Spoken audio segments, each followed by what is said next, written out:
Hello, I am Rupesh Kumar and welcome to my YouTube channel PR Bio Classes, जहाँ पर आपको NCERT biology की 11वीं एवं 12वीं के साथ साथ बिहार बोर्ड 10वीं क्लास के बायोलॉजी की भी पढ़ाई करवाई जाती है, वो भी फ्री ऑफ कॉस्ट। स्टूडेंट्स, हम लोगों ने इससे पिछला वीडियो में जब 10वीं क्लास का बायोलॉजी को हम लोग पढ़ रहे थे तो उसमें हम लोग जीवों में पोषण प्राप्त करने की विधियाँ तक पढ़ चुके थे और हमने वहाँ पे बोला था कि आप लोगों को नेक्स्ट जो वीडियो बनेगा वो पौधों में पोषण से संबंधित बनेगा। तो उसी सिलसिले में ये हमारा आज का वीडियो है और हम चाहेंगे कि यह वीडियो को आप स्किप नहीं करें और पूरा का पूरा वीडियो देखें, ताकि आपका बहुत सारे कन्फ्यूजन भी दूर होंगे और सिलेबस भी हम लोग आगे की ओर ले जाएंगे। इसीलिए इस वीडियो को आप लास्ट तक ज़रूर देखें और फिर कोई क्वेरी हो तो आप कमेंट्स के ज़रिए हमको भेजें। तो स्टूडेंट्स, हम लोग यहाँ पे देख रहे हैं कि पौधों में पोषण हेडलाइंस दिया हुआ है, उसके आधार पर पूरा बुक को ही हम लाइन बाय लाइन जाते हैं, ताकि जो है जो भी इसमें सारे फैक्ट्स हैं वो हम क्लियर कर पाएँ आपको। स्टूडेंट्स, कोई भी जो बुक है, चाहे वो NCERT हो, चाहे वो भारतीय भवन पब्लिकेशन का हो, कोई भी बुक्स है, वह बुक बनाने की जो प्रक्रिया होती है वो ऐसे नहीं होती है कि कोई भी आम आदमी इसको बना सकता है। उसकी एक बहुत ही लंबी प्रक्रिया होती है। एक जो बुक जो एक तो ऑथर होते हैं, लेखक जो होते हैं, वो काफ़ी बारीकी से कोई बुक को लिखते हैं according to prescribed syllabus by the state government या फिर सेंट्रल गवर्नमेंट के जो बोर्ड है उसके अकॉर्डिंग वो सिलेबस को वो सेट करते हैं। फिर एक एक टॉपिक को बड़ा ही बेहतरीन तरीके से वो अरेंजमेंट्स करते हैं कि बच्चों को कहाँ तक, किस लेवल वो बच्चा किस एज ग्रुप से जा रहा है, गुजर रहा है। फिर उसके रिलेटेड जितने सारे टर्म्स हैं, फैक्ट्स हैं, वही चीज़ बुक्स में डालता है और एक अंतिम रूप से बुक का पब्लिश होता है और बाद में जाके वो बुक्स हमारे बच्चों के पास आ पाता है पढ़ने के लिए। तो बुक तो ऑलरेडी बहुत सारे चीज़ों का निचोड़ लिखता है और वो टीचर को बताना होता है। तो हमारा ये मानना है कि बुक का लाइन बाय लाइन जो है आपके लिए बेहद ही इम्पोर्टेंट है। उसका एक भी टॉपिक जो है अगर आप उसको इग्नोर करते हैं तो शायद कंसेप्ट को वो बिल्ड करने में कमज़ोर हो जाएगा। तो इसीलिए हम जब भी हम देखते हैं हमारे वीडियो को, ख़ास तौर से बायोलॉजी में हम जब भी करते हैं तो हमारा NCERT को भी वहाँ पे लेकर आते हैं, फिर यहाँ भी हम बुक्स में, ताकि जो भी कंसेप्ट हो अकॉर्डिंग टू सिलेबस हो। और फिर जो बताने की जब बात आती है तो मैं विदाउट फेस टू फेस वाले में कॉपी पर बताता हूँ, और जब फेस टू फेस उधर हो रहा था तो मैं ब्लैक बोर्ड पर उसको बताता हूँ, और फिर आगे भी मैं ब्लैक बोर्ड पर आऊँगा तो फिर वहाँ पे फेस टू फेस ही हम लोग और बोर्ड पर ही डिस्कस करेंगे। तो फिलहाल अभी हम लोग कॉपी और बुक्स पर ही आ रहे हैं और इस पे अभी रहेंगे, और हम चाहते हैं कि ज़्यादा से ज़्यादा आप इस वीडियो को वॉच करें और लाभ उठाएं। पौधों में पोषण, स्टूडेंट्स, हम लोग डिस्कस किए थे कि पोषण के आधार पर उन पौधों को ऑटोट्रॉपिक कहा जाता है जो अपना भोजन खुद बनाते हैं। ये हम लोग डिस्कस कर चुके थे। तो सब ऐसे भी ये बात सब जानते हैं कि ऑटोट्रॉपिक मीन्स होता है कि जो अपना भोजन खुद बना सकते हैं, उसको हम लोग ऑटोट्रॉपिक कहते हैं। जाहिर है कि इन पौधों में प्रकाश संश्लेषण की क्षमता होती है, नो डाउट। जब ये पौधा ऑटोट्रॉपिक हुआ या फिर कोई भी ऑर्गेनिज्म अगर ऑटोट्रॉपिक है तो वह प्रकाश संश्लेषण करने की क्षमता है, ये ऐसा मान के चलता है। और हरे पौधे तो ऑटोट्रॉपिक का सबसे बेस्ट एग्जांपल है, और इसके पास जो है फोटोसिंथेसिस करने की ज़बरदस्त एबिलिटी होती है। तो वे पौधे जो प्रकाश संश्लेषण नहीं कर पाते हैं वे दूसरों पर आश्रित रहते हैं। इस प्रकार के पौधों को दो भागों में बांटा जा सकता है, एक सेप्रोफाइट और दूसरा पैरासाइट।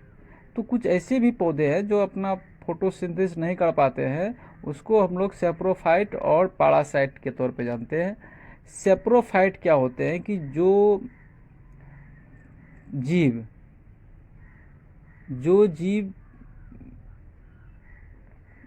सड़े गले पदार्थों पर अपना जन्म ले, अपना भोजन प्राप्त करे, ऐसे पौधे भी वहाँ जन्म ले लें, तो ऐसे पौधे या ऐसे जीव जो है हमारे सेप्रोफाइट कहलाएंगे। हम लोग चर्चा किए भी थी। सेप्रोन मीन्स होता है सड़ा गला पदार्थ, ठीक। सेप्रोन मीन्स होता है सड़ा गला पदार्थ। तो वो सड़ा गला पदार्थ पर जब कोई पौधा या कोई जीव उसके कार्बनिक पदार्थों को ग्रहण करके अपना भोजन प्राप्त करे तो इसको हम लोग सैप्रोफाइटिक प्लांट्स या सैप्रोफाइटिक ऑर्गेनिज्म बोलेंगे। इसका सबसे बेस्ट एग्जांपल है हमारा मशरूम, जो सड़े गले पदार्थों पर ही जन्म लेता है।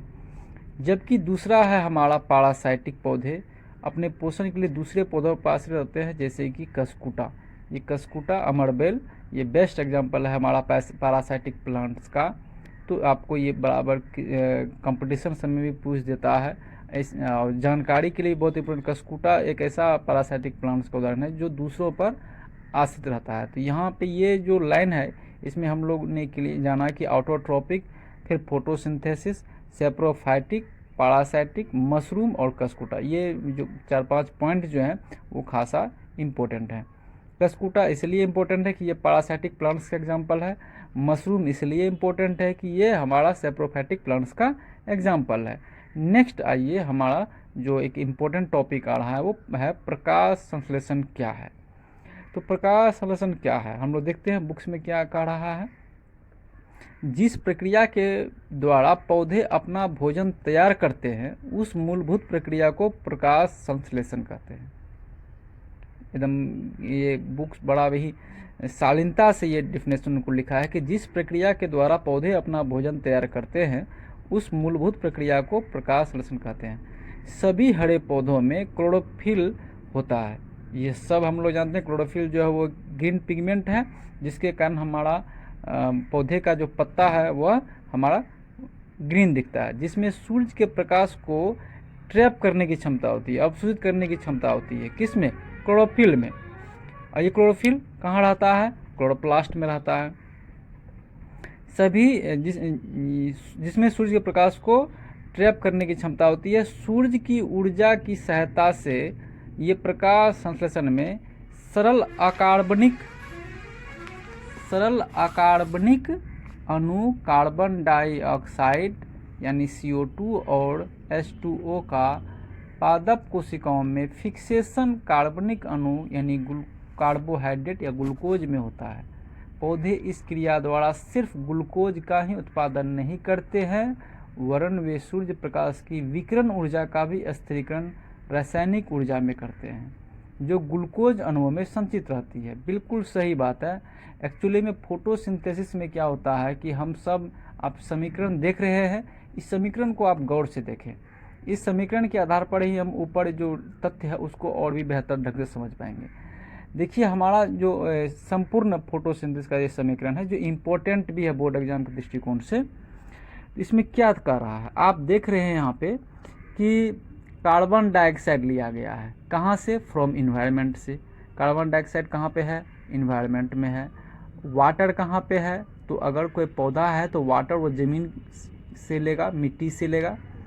तो ये CO2 यानी carbon dioxide from the environment, water from the soil, और ये दोनों जो कंपोनेंट्स हैं, ये कंपोनेंट सूरज की प्रकाश की उपस्थिति में, उसके बाद क्लोरोफिल इसको इस सनलाइट को क्या करेगा? ट्रैप करेगा क्लोरोप्लास्ट में, और फिर यहाँ पे जाके C6H12O6 यानी कि कार्बोहाइड्रेट ग्लूकोज का उत्पादन करेगा। और ये उत्पादन ग्लूकोज के साथ साथ हमारा ऑक्सीजन भी होगा और वाटर भी होगा। ये वाटर जो है वाटर वेपर के रूप में प्लांट्स से बाहर आ जाता है, और ये ऑक्सीजन भी जो है प्लांट्स हमें दे देती है, इन्वायरमेंट को दे देती है, और यही ऑक्सीजन जो है हम लोग सांस के रूप में लेते हैं।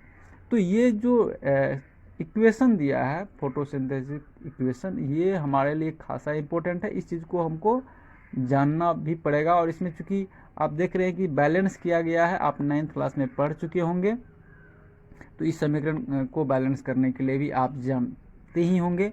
अगर नहीं जानते हैं तो एक बार मैं आपको बता दूं। देखिए यहाँ पे आप गौर से देखिए, यहाँ पे चूँकि कार्बन इस साइड कितना है?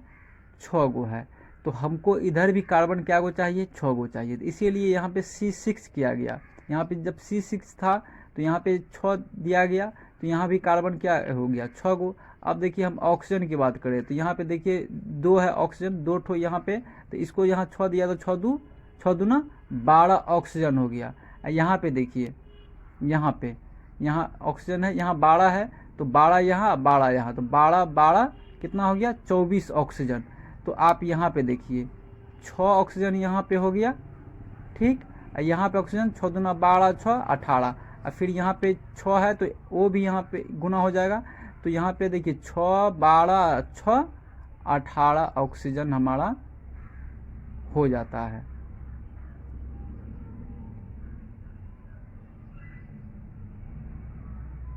ठीक, यहाँ पे फिर से देखिए कार्बन यहाँ 6 है, ठीक। यहाँ जब कार्बन 6 है तो हमको कार्बन इधर बैलेंस करना होता है। समीकरण में जितना कोई एलिमेंट इधर है उतना ही एलिमेंट इधर भी करना पड़ेगा, ठीक है। मॉलिक्यूल को हमको सेम करना पड़ता है। तो जब यहाँ पे कार्बन 6 है तो हमको भी कार्बन यहाँ 6 बनाना है। तो इस तरह से यहाँ पे हमको 6 दिए, तो जब 6 दिए तो हमारा देखिए यहाँ ऑक्सीजन कितना हो जाता है 6 दूना 12 ऑक्सीजन है, फिर 12 ऑक्सीजन यहाँ पे 12 गुना H2O करोगे तो 12 गुना O, तो 12 O 12 O 24 O। अब इधर आओ, यहाँ पे देखो O 6 है यानी 6 ऑक्सीजन, यहाँ पे देखो 6 दूना 12 12 6 18, फिर यहाँ 6 H2O है, 18 6 24 ऑक्सीजन हो गया, 6 कार्बन हो गया। तो अब हमारा हाइड्रोजन बच गया। तो हाइड्रोजन में यहाँ देखो 12 यहाँ 2 है, तो 12 दूना 24 को हाइड्रोजन इधर आ रहा है हमारा। तो इधर कितना है H12 और यहाँ पे 6 दूना 12, तो 12H 12H 24H जो इधर भी हो गया। तो इस तरह से हम लोग बैलेंस करते हैं। तो ये 9th क्लास में दिया हुआ है केमिस्ट्री में, इसमें तुम लोग पढ़ सकते हो। उपर्युक्त समीकरण से स्पष्ट है कि इस प्रक्रिया में ऑक्सीजन बाय प्रोडक्ट के रूप में बनता है जो पौधों द्वारा वायुमंडल में छोड़ा जाता है, और यही वायुमंडल से हम लोग जो है रेस्पिरेशन के माध्यम से हम अपने शरीर में ऑक्सीजन लेते हैं। फिर अब और भी इम्पोर्टेंट चीज़ आ रहा है कि आखिर हमारा जो है साइट ऑफ फोटोसिंथेसिस कौन सा होगा, हमारा प्लेस कौन सा होगा फोटोसिंथेसिस का, पौधा में वह कौन सा स्थान है जहाँ पे कि हमारा फोटोसिंथेसिस जो है वो संपन्न होता है। तो देखिए कितनी बड़ी बात बुक्स में लिखा गया है।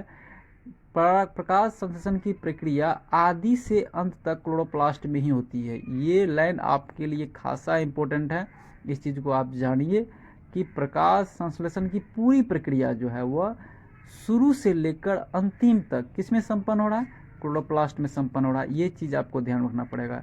फिर से एक बार हम इस चीज़ को रिवीजन करवा दें आपको कि फोटोसिंथेसिस की पूरी प्रक्रिया यानी कि स्टार्ट टू एंड सारी प्रक्रिया कहाँ पे संपन्न हो रही है, क्लोरोप्लास्ट में। क्लोरोप्लास्ट को हम लोग किचन ऑफ द सेल के रूप में भी जानते हैं। आप यहाँ पे हम कॉपी में इस चीज़ को लिखते हैं, आप इस चीज़ को जानिए। हम यहाँ पे लिख रहे हैं क्या, किचन ऑफ द सेल किसको कहा जाएगा, किचन हम लोग सब आदमी जानते हैं। किचन ऑफ द सेल किसको कहा जाएगा, क्लोरोप्लास्ट को। ये इम्पोर्टेंट पॉइंट है यहाँ पे, ठीक है। आप इस चीज़ को नोट भी कर सकते हैं अपने कॉपी में। तो किचन कहलाएगा क्योंकि फोटो खाना हमारा कहाँ बन रहा है, क्लोरोप्लास्ट में, तो वो क्लोरोप्लास्ट ही हमारा किचन कहलाएगा। अब देखिए और भी इम्पोर्टेंट बात है इसमें कि पत्तियों के पेलिसेड तथा स्पॉन्जी पैरेन्काइमा में अनेक क्लोरोप्लास्ट भरे रहते हैं। इन कणों की रचना एवं कार्य दोनों ही बड़े जटिल होते हैं। तो पत्तियों का जो पेलिसेड है, जो पेलिसेड ऊपर में भी, पत्तियों के ऊपर लेयर नीचे में भी, तो ये दोनों लेयर में रहता है। और ये स्पॉन्जी पैरेन्काइमा भी उसी में रहता है, पेलिसेड का ही पार्ट्स हैं वो। तो यहाँ पे हमारा क्लोरोप्लास्ट भरे रहते हैं, और फिर यही क्लोरोप्लास्ट में हमारा क्लोरोफिल पिगमेंट पाए जाते हैं। और यह चूँकि पौधों के पत्तियों में ही पाए जाते हैं, इसीलिए हम लोग पत्ती को यानी कि लीफ को फोटोसिंथेटिक ऑर्गेन्स के रूप में जानते हैं। इसीलिए हम लोग लीफ को फोटोसिंथेटिक ऑर्गेन भी कहते हैं।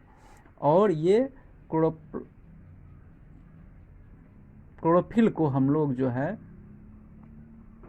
क्लोरोफिल को हम लोग फोटोसिंथेटिक ऑर्गेनल्स के रूप में जानते हैं। क्लोरोप्लास्ट को भी हम लोग फोटोसिंथेटिक ऑर्गेनल्स के रूप में जानते हैं, क्योंकि क्लोरोप्लास्ट है तो क्लोरोप्लास्ट किचन है, उसमें सारे सामान को मुहैया कौन करा रहा है, हमारा क्लोरोफिल करवा रहा है, सनलाइट को ट्रैप कर रहा है, ग्रीन कलर भी हमारा लीफ को प्रोवाइड कर रहा है। तो ये सारा चीज़ हमारा फोटोसिंथेटिक ऑर्गेनल्स कहलाएगा। ऑर्गेन से ऑर्गेनल्स आया है, और फिर ये फोटोसिंथेटिक ऑर्गेन्स हमारा पत्ता हो गया, और उसमें ऑर्गेन्स में बहुत सारे छोटे छोटे ऑर्गेनल्स जो होंगे हमारा, वह हमारा क्लोरोप्लास्ट क्लोरोफिल कहलाएगा। तो अब आगे देखिए क्या कह रहा है कि लीफ की बाह्य त्वचा यानी एपिडर्मिस में, एपिडर्मिस हम लोग जानते हैं एक्सटर्नल, सबसे आउट एक्सटर्नल लेयर जो है वो लीफ का, वो हमारा एपिडर्मिस कहलाता है। उस एपिडर्मिस में स्टोमाटा मौजूद होते हैं, जो छिद्र जैसा स्ट्रक्चर है। आप इस यहाँ पे देख सकते हैं, इसमें दिया हुआ है, आप इस तरह का छिद्र जो है, ये बीच वाला जो लेयर है, इसको हम दिखा दें आपको कि ये वाला जो लेयर है, ये वाला लेयर, इसको हम लोग स्टोमाटा कहते हैं, इसको भी हम लोग स्टोमाटा कहते हैं। तो ज़्यादा इम्पोर्टेंट है ये स्टोमाटा जो है अभी क्लोज्ड है, ये स्टोमाटा अभी ओपन है। तो ओपनिंग ऑफ स्टोमाटा और क्लोजिंग ऑफ स्टोमाटा, यह एक प्रोसेस है, इस प्रोसेस को भी हम लोग पढ़ेंगे। और विशेष के लिए इसमें जो है 11th क्लास के बायोलॉजी में एक चैप्टर है, तो उसमें हम लोग इसको बहुत ही अच्छे से समझेंगे कि ओपनिंग ऑफ स्टोमाटा और क्लोजिंग ऑफ स्टोमाटा का रेगुलेशन कैसे होता है। तो यहाँ पे देख रहे हैं कि पत्तियों की बाह्य त्वचा या एपिडर्मिस में, जो हम लोग जानते हैं कि जो जितने सारे लीफ है उसके आउटरमोस्ट कवरिंग जो है लीफ का, वो एपिडर्मिस कहलाता है। यहीं पर हमारा स्टोमाटा मौजूद होते हैं। ये विशिष्ट सेल्स के बने होते हैं, जिनके मध्य में एक छिद्र होता है। यही छिद्र बंद और खुल सकते हैं तथा जिनका नियंत्रण गार्ड सेल्स के द्वारा होता है। यहाँ पे हम लोग देख रहे हैं, ये हमारा गार्ड सेल है। ये जो बिंदु बिंदु आप देख रहे हैं, यही हमारा गार्ड सेल है, जिसको कि रक्षक सेल भी कहते हैं। ये प्रोटेक्ट करता है हमारे स्टोमाटा को। इन्हीं रंध्रों द्वारा वायुमंडल से CO2 युक्त वायु पत्तियों के भीतर कोशिकाओं में विसरण या डिफ्यूजन द्वारा पहुंचती है। यहाँ से ऑब्जेक्टिव बनता है आपको कि हम बता दें कि स्टोमाटा के अंदर कौन सा गैस जा रहा है, कौन सा वायु जा रहा है, तो CO2 जा रहा है। वह किस प्रक्रिया से जा रहा है, तो डिफ्यूजन की प्रक्रिया से जा रहा है। ये इंपॉर्टेंट है। फिर ये कह रहा है कि रंध्रों का खुलना एवं बंद होना, ये हमारे गार्ड सेल्स की टर्जिडिटी पर निर्भर करता है। ठीक, टर्जिडिटी मीन्स होता है कि स्फीति, मतलब वो हम लोग पढ़ेंगे आगे जाके कि जब कोशिकाओं जब वाटर का एब्जॉर्ब कर लेती है, ठीक, एब्जॉर्ब हो जाने के बाद जो उसमें स्वेलिंग होता है, तो वो स्वेलिंग किस कदर से होता है, ये यही चीज़ टर्जिडिटी कहलाती है। तो जब हमारा गार्ड सेल स्टोमाटा का जब वाटर को एब्जॉर्ब करता है तो वो स्वेल कर जाती है, और जैसे ही स्वेल करेगी तो ये क्या होगा कि ये लेयर यहाँ पे ये पीछे की तरफ घिसकेगा। जैसे ही फूलेगा, ये स्वेल करेगा, तो ये कोशिका इधर की ओर खींचेगा, ये वाला कोशिका उधर की ओर खींचेगा, तो बीच का रास्ता खुल जाएगा। तो ये हो गया ओपनिंग ऑफ स्टोमाटा। फिर यहाँ पे क्या होगा, जैसे ही वाटर जो एब्जॉर्ब हुआ था, वो जैसे ही वाटर इस गार्ड सेल से बाहर चला जाएगा, यानी कि ये सिकुड़ जाएगा, तो ये ढीला पड़ जाएगा। ये ढीला पड़ जाने पर ये लेयर क्या होगा, ये लेयर यहाँ पर आ जाएगा। ये लेयर क्या होगा, इधर खिसक जाएगा, फिर ये भी इधर ही खिसक जाएगा, तो ये रास्ता बंद हो जाएगा। तो ये हो गया। तो आपको ध्यान रखना है कि खुला हुआ स्टोमाटा कब होगा, जब वाटर का एब्जॉर्प्शन होगा, तो टर्जिडिटी बढ़ेगी उसकी। फिर क्या होगा, जब बंद कब होगा, जब इसमें से वाटर निकल जाएगा, तब क्या होगा, ये बंद हो जाएगा। इस आपको ध्यान में रखना है इस चीज़ को। ठीक है।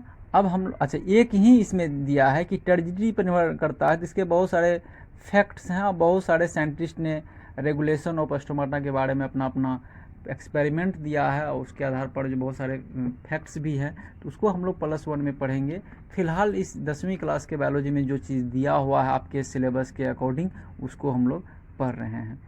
तो फिर आगे हम लोग इस चीज़ में आप लोग देखेंगे कि प्रकाश संश्लेषण की प्रक्रिया के लिए आवश्यक घटक कौन सब हैं। तो आवश्यक घटक जो है, यानी कि आवश्यक कंपोनेंट्स जो है फॉर डूइंग फोटोसिंथेसिस, तो ये कुल 4 है। पहला है कि हमको क्लोरोफिल चाहिए, जिसको कि हम लोग हिंदी में पर्ण हरित भी बोलते हैं, तो क्लोरोफिल चाहिए। दूसरा में हमको कार्बन डाइऑक्साइड यानी CO2 चाहिए। तीसरा में हमको वाटर चाहिए, जल।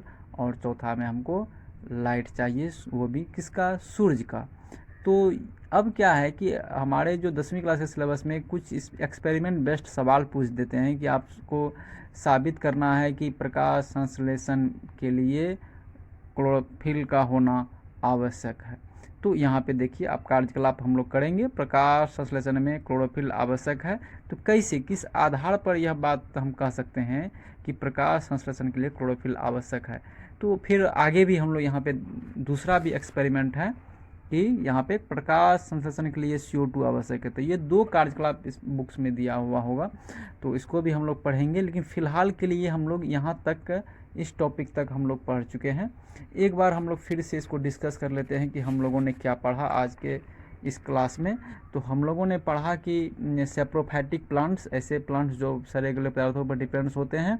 एक उसका एग्जाम्पल है हमारा मशरूम। एक प्लांट्स ऐसे भी होते हैं जो दूसरों पर निर्भर रहते हैं, दूसरों से अपना भोजन प्राप्त करते हैं, या पैरासाइटिक टाइप है, तो ये हमारा कसकुटा कहलाएगा। ऐसे भी प्लांट्स हैं जो खुद अपना भोजन बनाएगा, तो वो हमारा प्रकाश संश्लेषण की क्षमता के कारण ऐसा होगा, और उसको हम लोग ऑटोट्रोपिक प्लांट्स कहते हैं। और ऑटोट्रोपिक प्लांट्स जो है चूँकि फोटोसिंथेसिस करता है, इसलिए उसमें फोटोसिंथेसिस करने के लिए स्थान है, उसके लिए उसके पास ऑर्गेन्स हैं। तो ऑर्गेन्स में क्या है, तो उसके पास क्लोरोप्लास्ट है, उस क्लोरोप्लास्ट में क्लोरोफिल है, जो कि हमारा लीफ में, उस प्लांट्स के लीफ में मौजूद रहता है। तो यहाँ पे आप एक चीज़ यहाँ पे दिया हुआ है चित्र 1.2 में, पत्ती की आंतरिक रचना, इसको भी हम लोग देख लेते हैं। ये आंतरिक रचना है। आप यहाँ पे देखिए जो लीफ होते हैं, जो उसका सबसे आउटरमोस्ट कवरिंग जो हमारा एपिडर्मिस है, उसके भी ऊपर जो पहला जो लेयर होता है, एक प्लास्टिक जैसा कवरिंग जो रहता है, उसको हम लोग क्यूटिकल बोलते हैं। फिर जस्ट ये एपिडर्मिस आएगा। एपिडर्मिस के बाद जो हमारा पेलिसेड पेरेन्काइमा, फिर ये पेलिसेड पेरेन्काइमा आप देख रहे हैं यहाँ पे, फिर ये जाइलम है जो जल को कैरी करता है, फिर फ्लोएम फूड को कैरी करता है, फिर यहाँ पे स्पंजी, फिर निचला एपिडर्मिस सबसे इंडोडर्मिस है ये, फिर यहाँ पे आपको दिख रहा है ये रास्ता होके यहाँ पे हम लोग स्टोमाटा इधर है। तो ये हमारा चित्र 1.2 में ये दिखाया गया है। आप देख रहे हैं यहाँ पे CO2 इंटर कर रहा है स्टोमाटा में, O2 फिर बाहर निकल रहा है। तो O2 निकल के कहाँ जा रहा है, इन्वायरमेंट में जाएगा, CO2 ये लीफ के अंदर जा रहा है प्रकाश संश्लेषण करने के लिए। तो ये इम्पोर्टेंट है। फिर यहाँ पे भी हम लोग देख चुके हैं, यहाँ पे क्लोरोप्लास्ट है, ये सभी क्लोरोप्लास्ट है, और ये एपिडर्मिल कोशिकाएँ हैं, और ये गार्ड सेल्स हैं, ये सभी गार्ड सेल्स हैं। तो ये इम्पोर्टेंट है। ये खुला हुआ स्टोमाटा, ये बंद स्टोमाटा, ये आपको चित्र के माध्यम से दिखाया गया है। तो आप हमारे इस वीडियो को आप वॉच कीजिए। फिर कोई समस्या आती है तो आप कमेंट्स के जरिए हमको बताइए। आपके लिए हम यहाँ पे मौजूद हैं, आपके हर क्वेश्चन का जवाब देने के लिए।